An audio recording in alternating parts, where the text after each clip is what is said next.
ሰው በሙስሊም ወደ ነብዩ መሐመድ መጣና ሰለላሁ ዐለይሂ ወሰለም ለዱንያም ለአኺራም የሚጠቅም ምክር ለመጠየቅ መጣሁ አላቸው።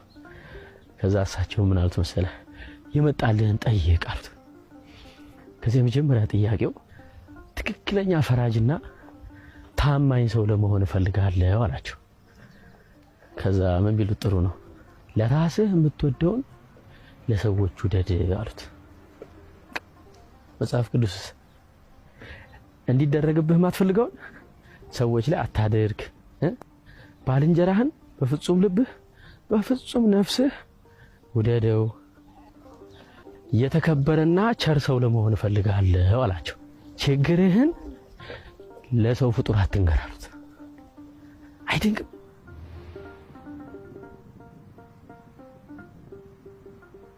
ሌላ ሰውየው ምን ብሎ ጠየቀ መሰለ?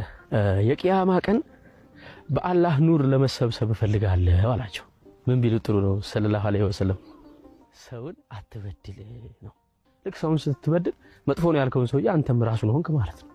ሰው አሳዝነን ጻድቅ ለመባል የምንሞክርበት ዘመን ላይ መድረሳችን በጣም ያሳፍረኛል። ለሰው ሁሉ መልካሙን የሚል ሃይማኖት ይዘን እኛ ምንድነው ዋና ተኳሽ አስተኳሽ ማለት ነው ሲባል ለሃይማኖት የብዬ ነው።